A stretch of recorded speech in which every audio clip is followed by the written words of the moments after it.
Normandy, June 1944. A German Panther commander advances through hedgerow country, confident. His frontal armor, 80 millimeters of sloped steel, had shrugged off American 75 millimeter shells all morning. The Sherman tanks scattered across the countryside posed no real threat. Not to him. Not to a Panther. He spots movement. A Sherman, hull down behind an embankment. Standard procedure. He orders his gunner to traverse right, prepare to fire. Then he notices something wrong. The barrel. Too long. Far too long. The Firefly fires first. The 17-pounder round leaves the barrel at 2,900 feet per second. At 800 yards, it punches through the Panther's frontal armor like paper. The tank commander never has time to give the order to reverse. When German recovery crews examine the wreck later, they find the penetration hole clean through both sides of the hull. The crew inside didn't have a chance. This was the British 17-pounder anti-tank gun, and it fundamentally changed German tank tactics in Northwest Europe. For the first time since 1940, Panzer commanders learned to fear Allied guns. Open ground became a killing zone. Confidence became caution. And the Tiger's aura of invincibility shattered. Every major power in World War II developed anti-tank guns. The Germans fielded the fearsome 88 millimeter flak gun, originally designed for aircraft, but devastating against armor. The Soviets built progressively larger guns, eventually mounting 100 millimeter and 122 millimeter weapons that could crack any tank open. The Americans relied on the 3-inch gun, effective but limited. But no Allied gun matched the 17-pounder for the critical battles of 1944 and 1945. Not in penetration, not in availability, not in the psychological impact it had on German armor crews, who learned that nowhere was safe anymore. The problem was existential. British intelligence predicted by late 1940 that their standard 2-pounder anti-tank guns would soon be obsolete. The 6-pounder, already in development, would buy time but not solve the fundamental issue. German tank armor kept getting thicker. Heavier tanks were inevitable. So in November 1940, even before the 6-pounder entered service, British ordnance designers began work on something bigger. Much bigger. The requirement was simple and terrifying. Penetrate 120 to 150 millimeters of armor at 730 meters. That meant a gun capable of stopping anything the Germans could field, present or future.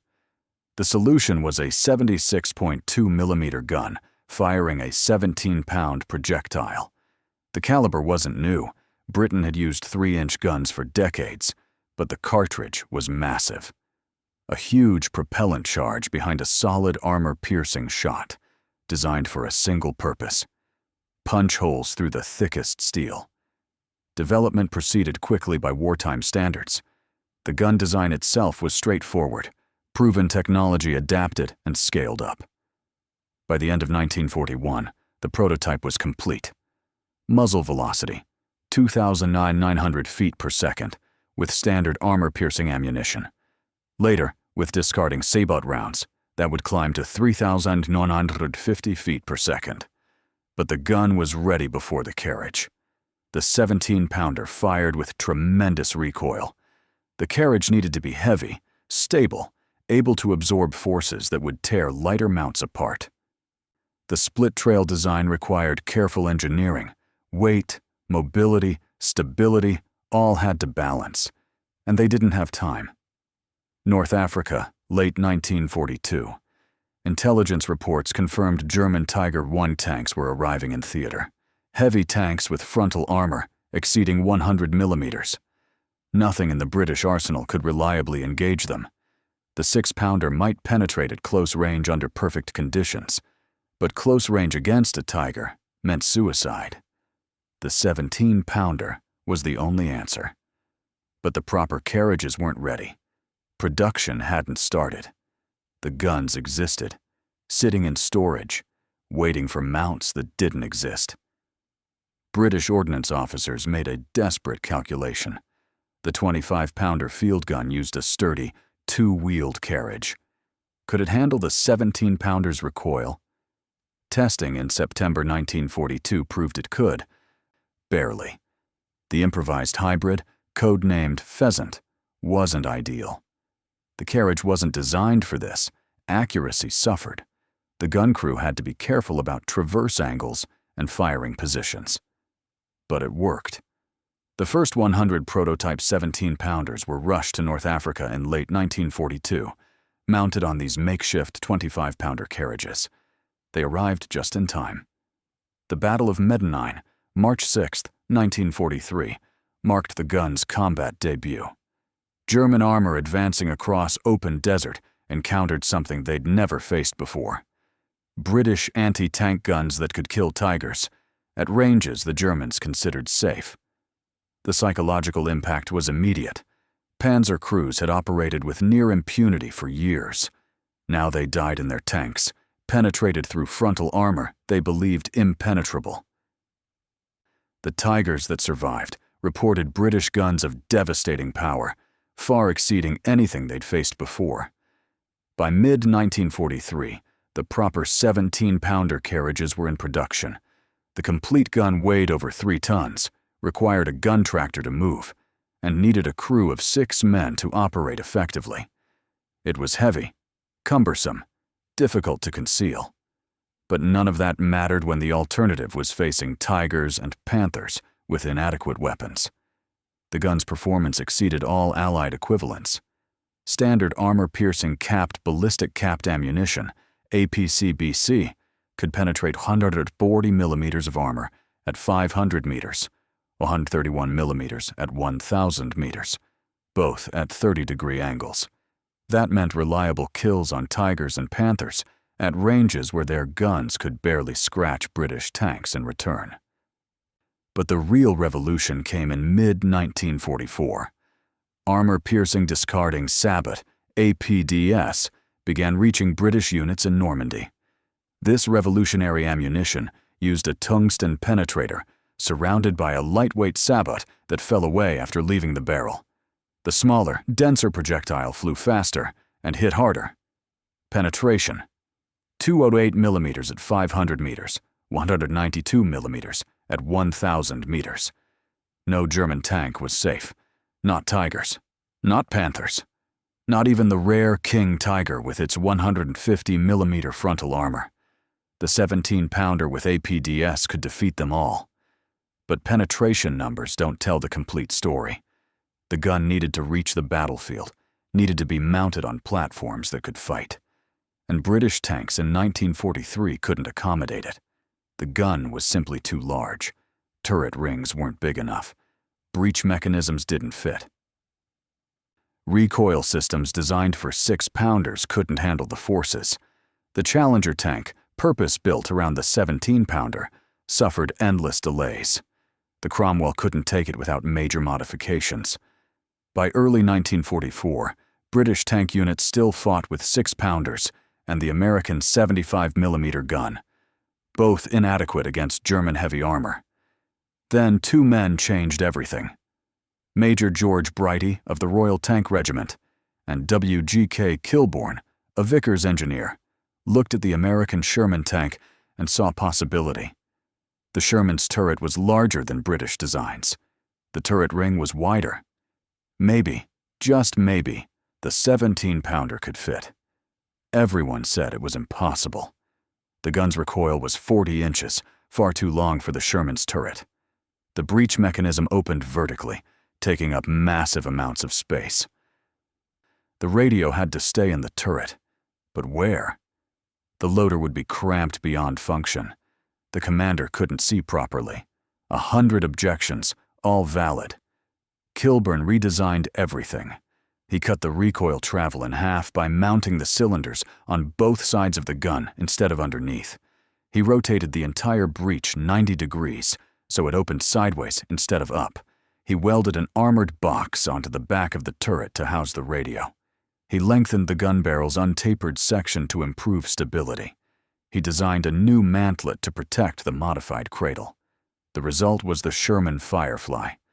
Same mobility as a standard Sherman, same armor except for additional protection on the mantlet, but armed with the only gun in the Allied arsenal that could reliably kill panthers and tigers at combat ranges. Production began in early 1944. By D-Day, only about 125 Fireflies had been completed. Not enough. British tank regiments landed in Normandy with their standard Shermans, hoping for the best, knowing they were outgunned. But even those few Fireflies changed everything. June 9, 1944, the village of Normandy, Canadian forces from the 6th Canadian Armored Regiment held defensive positions with 9 standard Shermans and a single Firefly. German 12th SS Panzer Division ordered 12 Panthers forward in a rapid assault. The Panthers approached at speed. Allied artillery forced the supporting German infantry to seek cover, leaving the tanks unsupported.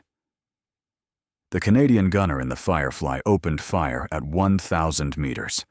5 Panthers destroyed, 6 rounds fired. The remaining German tanks retreated in disarray, abandoning the attack. The Panther, supposedly superior to any Allied tank, proved vulnerable, penetrated from the front, killed at ranges where their own guns should have dominated. 3 days later, June 13th, Sergeant Harris of the 4th Master 7th Dragoon Guards spotted 2 Panthers advancing on the village of Longèvre. His Firefly was positioned defensively, along with 3 standard Shermans. Range, 800 meters. First shot destroyed the lead Panther. Second shot killed the trailing tank. Harris relocated to a flanking position on the opposite side of town. 3 more Panthers appeared from a different direction. 3 more rounds. 3 more kills. 5 Panthers destroyed in minutes by a single Firefly. German commanders immediately revised their tactical doctrine. Fireflies had to be eliminated first, before engaging any other Allied tanks. The long barrel made them easy to identify. Tank commanders received explicit orders. Find the Firefly, kill the Firefly, then deal with the standard Shermans. British crews responded by painting the forward half of their barrels with disruptive camouflage, trying to disguise the Firefly as a standard Sherman, trying to avoid being the first target. Because German doctrine worked. When the Germans spotted a Firefly, every gun turned toward it. The gun had weaknesses. The powerful blast kicked up enormous clouds of dust and smoke, revealing the Firefly's position after every shot. The muzzle flash was visible for miles at night, causing temporary blindness for the crew. The recoil was severe enough that crews described it as being slapped in the chest. The high-explosive shell was inadequate, forcing Fireflies to rely on other tanks for infantry support. But none of that mattered when engaging armor. The 17-pounder gave British and Canadian tank crews the one thing they desperately needed: a fighting chance. August 8, 1944, Operation Totalize. British and Canadian Fireflies engaged German armor in a massive counterattack at Saint-Aignan-de-Cramsnil. 5 Tigers destroyed. Among the dead, SS Hauptsturmführer Michael Wittmann, Germany's most famous tank ace, credited with 138 tank kills. The exact circumstances remain debated. Multiple units fired at Wittmann's Tiger, but the killing shot came from the left side, penetrating the engine cooling vent behind the turret. The Tiger brewed up instantly. Wittmann and his crew died in the fire. The Allies fielded approximately 2,000 Sherman Fireflies by war's end. Another 100-pound M10 tank destroyers were converted to mount the 17-pounder, creating the Achilles variant. The Valentine-based Archer, mounting the gun facing backward to manage the recoil, added another 65 T5 vehicles. Towed guns remained standard in anti-tank regiments. The gun's effectiveness forced German tactical changes across the board. Tank commanders learned to avoid open ground. Advances became cautious. Panthers and Tigers, that once operated with confidence, now moved carefully, hull down, constantly scanning for that distinctive long barrel. British tank doctrine evolved to support Fireflies. Standard formations included 1 Firefly per troop of 4 tanks. The 375mm Shermans provided reconnaissance, infantry support, and drew fire. The Firefly held back, waited for German heavy armor, then engaged with the only gun that could reliably win. The kill ratios tell the story. In dedicated tank versus tank engagements, the Allies lost 1.7 Shermans for every Tiger destroyed. Against Panthers, the ratio was 3.6 to 1 in favor of the Germans. But when Fireflies engaged, the ratios reversed. The 17-pounder could penetrate what the German guns couldn't. The APDS ammunition transformed the equation. Despite accuracy issues caused by the muzzle brake's aperture being too small for clean sabot separation, the round gave British crews confidence. They could engage German heavy armor at ranges the enemy considered safe. They could penetrate frontally. No need for flanking maneuvers. They could fight and win. After the war, the 17-pounder remained in service. Korea saw British, Canadian, and Australian units using the gun against North Korean T-34-85 tanks. The weapon proved effective not just against armor, but also against bunker positions, delivering devastating high-explosive fire against fortifications. The gun wasn't replaced in tank service until the 20-pounder arrived in 1949. In the anti-tank role, it lasted until the 120mm BAT recoilless rifle became standard. Some nations continued operating 17-pounders into the 1960s and beyond. India maintained them into the 1980s. What made the 17-pounder exceptional wasn't revolutionary technology. The gun used proven principles, scaled up and applied with British thoroughness. Other nations could have developed similar weapons. Some did. But the British got it into service when it mattered most. The Germans built faster-firing guns. The MG-42 machine gun earned fame for its incredible rate of fire. But the 17-pounder wasn't about speed. It was about power, delivered at the critical moment. The Americans built more mobile platforms. The M36 tank destroyer with its 90mm gun arrived late in the war and offered comparable performance. But comparable isn't superior, and the M36 wasn't available for D-Day or the critical battles in Normandy. The British built a system. They identified the threat, developed the solution, and deployed it before the situation became desperate. The rush job in North Africa bought time. The proper carriages reached Italy in 1943. The Firefly conversions arrived for Normandy. The timing was nearly perfect. German tank crews learned a hard lesson in 1944. Open ground, once their greatest advantage, became a killing zone. The long barrel they learned to fear could reach them anywhere. Distance no longer meant safety. Frontal armor no longer guaranteed survival. That was British engineering. Not building the fastest gun or the most advanced gun, but building the gun that solved the problem. The 17-pounder gave Allied tank crews the weapon they needed to face German heavy armor on equal terms. And in Normandy, in the hedgerows and villages of France, that weapon turned the tide. The Germans had built invincible tanks. The British had built the gun that proved they weren't.